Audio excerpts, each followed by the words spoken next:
So the Dacia Duster is the first of the Dacias to come into the country. There is also a Dacia Sandero on the way, which I'm excited about. More excited now about this one, because this is a very unusual car. I am on the wrong, this is a Luxembourg car. I'm on the wrong side of the car, but I have to drive on the right side of the road. You know, I drive on the left. Not the right side of the road, the left side of the road. The only correct side of the road to be driving on. I'm jesting, I don't mind. So where are we? What can I find? What do I not like? What do I like? Well, first of all, I want a big sticker across the middle of the thing that says 15 grand. Because that would be logical. Every time I see something I don't like, I go, well, it's only 15 grand. No, but you not just walk instead of talking on a bloody phone while you're not exercising. Anyway, like I said, it's powered by a 1.5 DCI engine that comes out of, it's a clockwork engine, okay? It'll just keep going forever. There's been very few recalls, if any recall at all, on anything to do with engines in that Renault range. It's been in all the Renaults and all the Nissans and all the Qashqais and all the Fluents and the Megans, and it's the same engine throughout, okay? So it's going to be a reliable engine. Gearbox is from a Renault as well, although the gear ratio is a bit of a mess because it's a four-wheel drive. This has a full four-wheel locking differential thing on it as well, which means you'll be able to drive, well, anywhere, but it means you run out of revs in like half a second after first gear, you know, just, and you gotta change gears again. Now, there are some quirks. There is Bluetooth. It's on this stereo that currently says mute, M-U-T. It says that because it's still in the native language. Oh man, it goes over bumps a bit funny. There's a speed bump. My neck! That hurt. God, that's a big speed bump. Let's see about this one. No, it's just the suspension. The dashboard is made of plastic. The steering is kind of strangely connected to the wheels. It vaguely sort of tells the car which direction to take it. It's not sharp, it's not sporty, it's not meant to be. It was never designed to be a sporty car. It's designed to be cheap, amenable transport for everyone. That's the whole point. That's the indicator?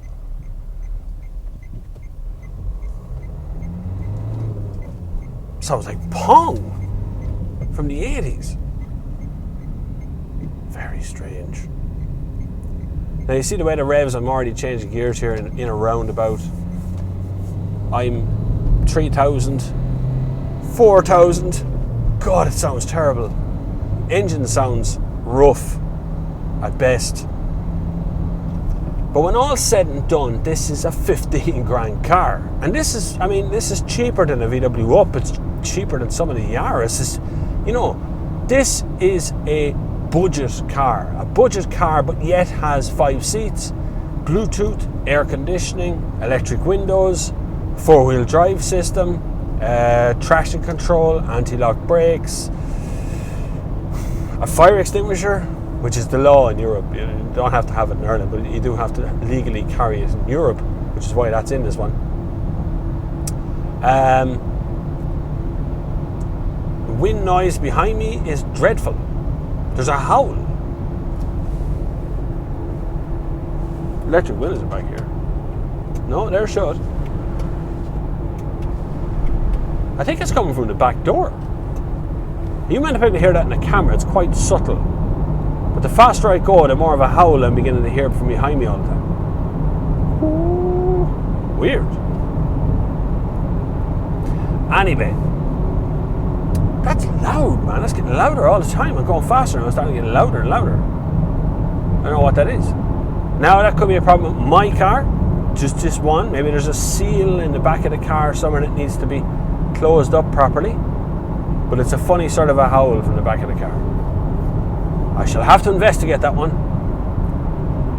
But still, you get on the road in a very reasonably priced, very economical Renault that's called a Dacia. That's really the only difference. It is. It seems like a capable car. Look, it'll take you from A to B. It won't be an issue in that. It is really reasonably priced. It's not bad looking, I have to say. I do like the look of the outside of it. It will be available in your dealership on the other side. There is ones already in Ireland that are the other side. The reason that I'm sitting on this side of the car is because, well, the right-hand drive ones aren't finished. It's like a Force 9 Gale behind me now. Windscreen washers, that's good, need them.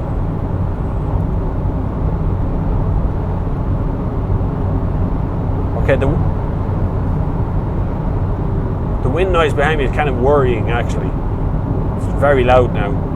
And I heard it when I was driving down to my filming location. And I opened and closed all the doors and all the windows and made sure everything was sealed shut again, and I closed everything up. Now I see it's still there, so I don't know where that noise is coming from. It's somewhere behind me. I can hear it in around the middle of the back seat somewhere. Being on the left side of the car means I'm finding it very difficult. I'm on top of the traffic the whole time when I'm overtaking anybody. And then I'm in the ditch for the rest of the time when I'm on this side of the road. Leather seats. Come on, well, some sort of leather. Not too sure that was ever a cow, but you know. I like it, in a way, for its price. Like I say, I need a sticker across here. Instead of saying Dacia, just write 15 grand there. Because the bang for your buck is just unbelievable. Apart from a bloody indicator that sounds weird. Beep, bop, beep, bop, beep, bop. And the howling wind noise in the back. That's not good either. Look, if you're in the market for a really budget car, this is it. You're in it. You're this is the one to get. It really is. It's a hell of a lot of room, a hell of a lot of space in here. There's enough power in that engine to do whatever you want to do. It's quirky, so it'll look unusual. It'll be a nice talking point outside your front door. But in fairness, not for me. It should get a value for money award or something for the amount of kit you get in it. 4 electric windows, Bluetooth, full four-wheel drive system, and leather seats, big boot, big back seat, you know, airbags and ABS and traction control and all. You know, you get all that stuff. That should get some kind of award. But in fairness,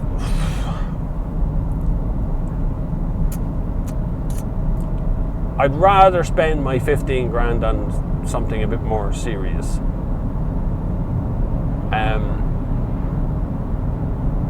I still like it. It definitely has a home in Ireland for that kind of money. We're on a budget here the whole time.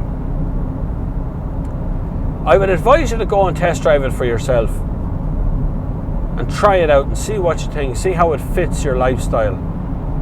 It would fit my lifestyle because kids back, you know, plenty of room back there and all. But there is some bad news, I suppose. In the recent MCAP rating, it only got 3 stars.